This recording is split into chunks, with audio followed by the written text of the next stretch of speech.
আওয়ামী লীগ মারবে কিভাবে সেটা বলবেন। আপনি বলছেন আওয়ামী লীগ অপ্রাসঙ্গিক, আপনি আপনার নিজের বক্তব্য ডিফেন্ড করবেন যে আওয়ামী লীগ যদি অপ্রাসঙ্গিক হয় আওয়ামী লীগ তাহলে ভয়ঙ্কর হয় কিভাবে। আমি বলি আওয়ামী লীগ ভয়ানক কিভাবে হয়, আমি বলছি যে আওয়ামী লীগ তো তাদের কিছু মানুষ রেখে গেছে, তাদের মানুষ বাংলাদেশে এখন আছে না। ছাত্রদের ঘাড়ের উপর ভরসা করে এই বিএনপি এবং জামাত সন্ত্রাসের মাধ্যমে প্রমাণ করছে যে তারা এরকম নেতৃত্ব এখনো গড়ে তুলতে পারেনি।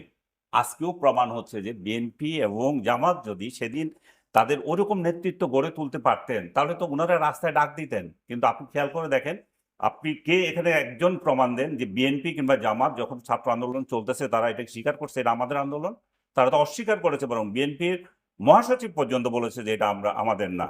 তো তাহলে আপনি কি আপনি যেদিন যাত্রাবাড়ির একটা রাস্তায় 22 বার আক্রমণ হয়েছে, আমি বলেছি যে এইটার সাথে সিমিলারিটি আছে 2013 সালের যুদ্ধাপরাধী বিরোধী আন্দোলনের সঙ্গে। আমি আশঙ্কা করছি যে এটা শিবিরের কাজ।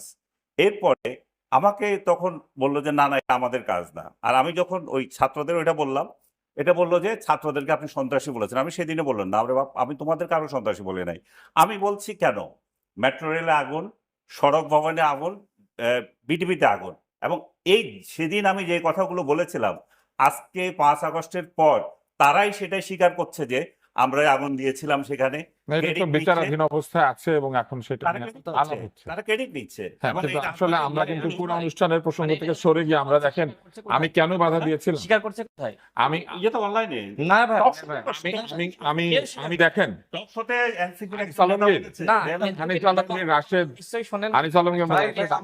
এবং সাইফ আমি আপনাদের তিনজনকেই বলি আমরা কিন্তু আজকের আলোচনা থেকে দূরে সরে গেলাম কেন দেখেন ব্যক্তিগত আলাপের কারণে। রাশেদ যে একটা ভীতি আমাদেরকে দেখিয়েছেন যে আওয়ামী লীগ চলে আসবে, মার দেওয়া হবে, ভয়ঙ্কর ব্যাপার আছে, তারপরে হচ্ছে কথাবার্তা রেকর্ড করা হচ্ছে, কিন্তু যার নাম আপনারা উচ্চারণ করেছেন তিনি এখানে উপস্থিত নাই, সেজন্য তাকে নিয়ে আমরা এই আলোচনাটা না করি, আমরা তাকে উজ্জ্বলে আলাপ করি যে ধরেন এই বিষয়গুলি রেকর্ড করা হচ্ছে, তো রেকর্ড করা নিজে একটা অন্যায়।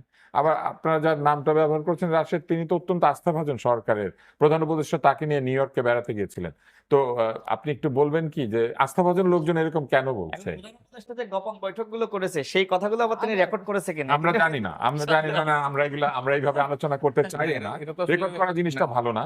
কিন্তু আমরা কোনো জিনিসটা জানতে চাই, সেটা হলো ছোটবেলায় আমরা কবিতা শুনতাম আর কি সাহেব, যে খোকা ঘুমালো পাড়া জোড়ালো বর্গি এলো দেশে, তো এখন তো বোঝা যাচ্ছে খোকা ঘুমালো পাড়া জোড়ালো আওয়ামী লীগ এলো দেশে, এরকম একটা অবস্থা তৈরি হচ্ছে। আওয়ামী লীগ কোত্থেকে আসবে? আপনি বলেছেন আওয়ামী লীগ এখন আর আলোচনার বিষয়ই না, কিন্তু রাশেদ বলছেন আওয়ামী লীগ ঢুকে পড়বে।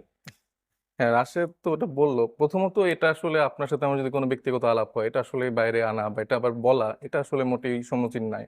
আর ওনারা যেহেতু সিনিয়র লিডার তাদের তো আসলে আরো ম্যাচুরিটি আসলে দেখানোর কথা।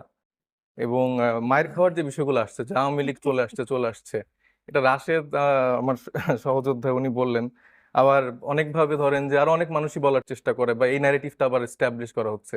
তখন ধরেন আপনি একটা অন্য কারো পোস্ট শেয়ার করছেন, আপনি কখন এই পোস্টটা শেয়ার করেন?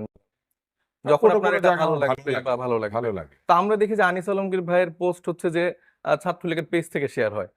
না সেটা তো ওনার হাতে কন্ট্রোলে নাই। না তো কেন হয়? যেহেতু ছাত্রলীগের বয়ানটা সত্য কথা যে কারো পক্ষে যেতে পারে, কথাটা যখন আসছে যে কারো পক্ষে যেতে পারে, কিন্তু না আমার যদি ভালো না লাগে আমি কেন শেয়ার করব? আপনি ভালো দিবেন না, কিন্তু অন্য কেউ শেয়ার করলে আপনি সেটা নিয়ে আপনি উষ্মা প্রকাশ করতে পারেন না।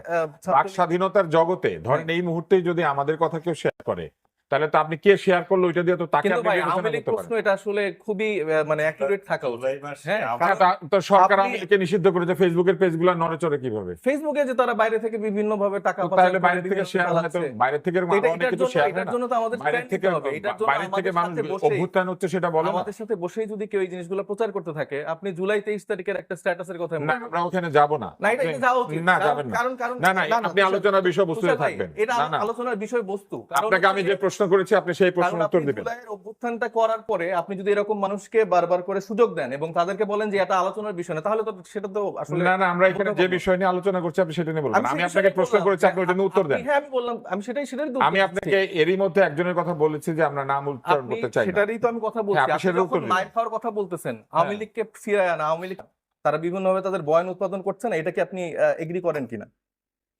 বয়ান উৎপাদন করলে কি মানুষকে মারে? বয়ান দেওয়া কি অন্যায় নাকি? আপনি দেখেন মানে in a society where you are preaching free speech, সেখানে কেউ বয়ান দেওয়া কেউ নাকি? জায়গা বয়ান না। যে খুশি দিবে, সে কি আপনাকে মারতে আসছে? ওয়ার্ডিং আছে যে প্রুফ অফ জাস্টিফিকেশন, যখন আপনি একটা মিথ্যাকে রেগুলার বেসিসে মানে সুন্দর করে বলতে থাকেন, আপনি ধরেন যে মেট্রো রেলে উঠলেন, উঠে বলতেছেন আমি কোনোদিন মেট্রো রেলে এর আগে উঠি নাই, আজকে আমি তো উঠে- উঠি না এখনো। না না, আমি একটু কথা বলছি, আমাকে তো একটু উদাহরণ এক্সাম্পল দিতে দেন। আপনি যখন এই মেট্রো রেলে উঠে বলতেছেন যে আমি কখনো উঠি নাই কিন্তু ভালোই লাগতেছে, শেখ হাসিনা তো কিছু উন্নতি করছে। আবার আপনি পদ্মা সেতুতে ওঠার সময় যখন বলতেছেন যে মানে পদ্মা সেতু হয়েছে, এটা তো ভালোই লাগতেছে। তো এইভাবে যে আপনি পদ্মা সেতুকে ভালো বলা যাবে না। আপনি ভালো বলেন, কিন্তু আপনি তো এটার জন্য শেখ হাসিনাকে তো ক্রেডিট দিতে পারেন না। আপনি কি এটার জন্য শেখ হাসিনাকে ক্রেডিট দিবেন? পদ্মা সেতু নির্মাণের যেই ব্যয় হওয়া উচিত তার থেকে কত না না, গুণ কিন্তু যে সংস্কার এখন হচ্ছে, এটা ক্রেডিট কে পাবে? যারা এই যে ঐক্যমত্য কমিশনে যারা আছে, রাজনৈতিক দলগুলো আছে, তারা সবাই পাবে। ও ঠিক আছে, আপনার প্রশ্নের আমি উত্তর পেয়েছি। না, আমার কিছু প্রসঙ্গ এইবার আপনাকে আমি যে প্রশ্নটা করেছিলাম সেই প্রশ্নের উত্তর দেন। না, কিন্তু আমি প্রসঙ্গটা আমার শেষ করতে হবে, নাহলে তো আসলে হলো না। আপনি নিজের প্রসঙ্গ ঠিক করবেন, আমার প্রশ্নের উত্তর দিন। ডেফিনেটলি আপনি যখন কোশ্চেন করছেন সেটা তো আমাকে উত্তর দেওয়ার সুযোগ দিতে দেন হবে। প্লিজ দেন। আমি সেটা বললাম যে আপনি যখন এরকম করে আস্তে আস্তে ডেইলি বেসিস আপনি যখন একটা মিথ্যাকে ডেইলি বেসিসে বলতে থাকেন, আপনি যখন বলতে থাকেন যে এই সরকারের যখন চলে যাবে তখন হচ্ছে যে প্রধান উপদেষ্টা যিনি ছিলেন তার বাসায়ও সেরকম ভাবে হামলা হবে, যে ছাত্র প্রতিনিধিরা আছে, কিন্তু আবার তরুণরা আছে, হ্যাঁ, তখন কি আমি হবে? ভাই বলতে হবে, হ্যাঁ, কারণ তখন আমি কি হবে? যে মানুষটা এগুলো বলে যাচ্ছে শেষ করে দিন। সেটা আমার ডিফেন্ড করতে হবে। এটা আমাকে শেষ যদি করতে না দেন তাহলে এটা দুঃখজনক। তাহলে আপনি বলেন যে আমি বলবো না। আমি কি বলতে পারি? আপনি বলেন। বিএনপি তারপরে জামাতের উপরে ভর করে ছাত্ররা হচ্ছে সন্ত্রাসী কার্যক্রম করছে, এই বক্তব্যগুলো যখন সেই সময় বলা হয় এবং জুলাই পরবর্তী সময় ডেইলি বেসিসে আপনি যখন দেখেন যে আওয়ামী লীগকে প্রাসঙ্গিক করা হচ্ছে, আওয়ামী লীগ কেন আমি আপনাকে একটা মাঝখানে একটা প্রশ্ন করে আওয়ামী রাখি। লীগ কেন ভোটে আসবে না, আওয়ামী লীগ ছাড়া আসলে সুষ্ঠু নির্বাচন সম্ভব না, তারপরে এই যে বাড়িঘর আগুন দেওয়ার কথা, এই কথাগুলো যদি ডেইলি বেসিসে একজন সবসময় এরকম করে প্রাসঙ্গিকতা তুলতে থাকে, বয়ান উৎপন্ন করতে থাকে, তাহলে তো অবশ্যই সম্ভাবনা তৈরি হয় যে তরুণরা তারপরে যারা আসলে অভ্যুত্থানের সামনে সারিতে ছিল তাদের মায়ের খাওয়ার অবস্থা। আসেন, আমি আপনাকে আরেকটা প্রশ্ন করি, সেটা হলো 19শে জুলাই আমি রাস্তায় দাঁড়িয়ে বক্তৃতা দিয়েছি, আমার কাছ থেকে 10 ফিট দূরে লাঠি হাতে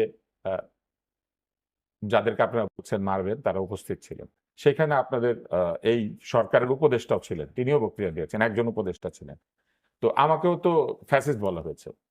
তো আমি কি সেটার জন্য বলবো যে আমাকে ফ্যাসিস্ট বলে শেয়ার করা হয়েছে, সেই জন্য আমাকে কেউ আমি তো ভাই আপনার কথা কোনো কিছু বলছি না। না, কিন্তু বলা উচিত? আমি এটা এই প্রসঙ্গে তো আমি কথা বলছি না। আমার যেটা অ্যাকুরেট প্রশ্ন সেটা মানে মানে এটা আমি একটা প্রশ্ন করেছি আর কি। আমি বক্তৃতা দিয়েও কেমনে ফ্যাসিস্ট হলাম? না, আপনাকে তো কেউ ফ্যাসিস্ট বলা হয়নি ভাই। আচ্ছা, ঠিক আছে। আসেন আমরা মূল জায়গাতে যাই। তাহলে কে মানে আপনারা মনে করছেন যে সত্যি সত্যি এখন যে পরিস্থিতি হয়েছে তাতে এই ধরনের সম্ভাবনা দেখা দেওয়ার সুযোগ আছে ইলেকশনের আগে? হ্যাঁ ভাই, সম্ভাবনা অবশ্যই আছে। কারণ আমরা হঠাৎ করে দেখছি ঝটিকা মিছিল হচ্ছে বিভিন্ন জায়গায়, বাংলাদেশের বিভিন্ন জায়গায়, আবার নতুন করে মানুষ অনুপ্রাণিত হচ্ছে কিছু মানুষের দ্বারা, যারা টক শোতে আসছে, যারা আসলে বিভিন্নভাবে নিজেদের সোশ্যাল যে হ্যান্ডেল গুলো আছে সেখানে রেগুলার বেসিস যখন বলছে আপনারা বের হচ্ছে না কেন, আপনাদের তো রাইট আছে, আপনারা ভালো আওয়ামী লীগের, আপনারা রিফাইন্ড আওয়ামী লীগের। আওয়ামী লীগের ধরেন মানে শয়তানের মধ্যে কি আপনি ডেফিনেশন করতে পারেন যে ভালো শয়তান খারাপ শয়তান? শয়তান তো শয়তানই। এটার মধ্যে আবার ভালো শয়তান খারাপ শয়তান এগুলার যে একটা বয়ান উৎপাদন করা হচ্ছে, এটার মাধ্যমে তো ইজিলি মানুষ তো যারা আসলে বাইরে আছে বা একসাথে আছে, গোপালগঞ্জের মতো জায়গাগুলোতে যারা আসলে লুকিয়ে আছে যেসব সন্ত্রাসীরা, তাদের তো আবার টাকা মানে টাকা পাঠানো হচ্ছে, এবং তারা কিছু এরকম সিভিল সোসাইটির কিছু মানুষকে রাখতেছে যারা বিভিন্ন জায়গায় টক শোতে বলেন আমাদের সাথে ঘোরাফেরা করে এই বয়ানগুলো উৎপাদন করছে। তো এর মাধ্যমে তো আওয়ামী লীগ অবশ্যই ফিরে আসার কিন্তু সম্ভাবনা ধরেন এই যে এই অর্থের লেনদেন হচ্ছে কিংবা বাইরে থেকে টাকা পয়সা আসছে, এগুলা যদি জানাই যায় তাহলে সরকার সেগুলো বন্ধ করছে না কেন? এই যে ভাই আমি স্ট্যাটাসের কথা বলতেছি, আমি স্বাধীনভাবে একটা প্রসঙ্গ উল্লেখ করছি, আপনি আমাকে থামাই দিচ্ছেন। আমি আপনাকে থামিয়ে দেই নাই, কিন্তু আমি আপনি এই আপনাকে প্রসঙ্গগুলো বলেছি, উল্লেখ করতে দিচ্ছেন। আমি আপনাকে আপনি বলেছি বলছেন যে যে অনুষ্ঠানের নিয়ম অনুযায়ী আমার কোশ্চেনের বাইরে আপনি কথা বলতে পারবেন আমরা না। আজকের এই অনুষ্ঠানের শুরুতেই স্পষ্ট করেছিলাম যে কোনো ব্যক্তিকে আমরা ভাই আমি কোনো সরাসরি ব্যক্তি আক্রমণ আক্রমণ করব করছি না, এখানে জুলাই কোশ্চেনের কথাগুলো বলছি, এখানে কোনো ওনার সাথে আমার ব্যক্তিগত কোনো আচ্ছা ঠিক সম্পর্ক আছে, নেই। তো আমরা উত্তর পেয়েছি, আমরা এখন মামুন সাহেবের কাছে যেতে চাই। এবার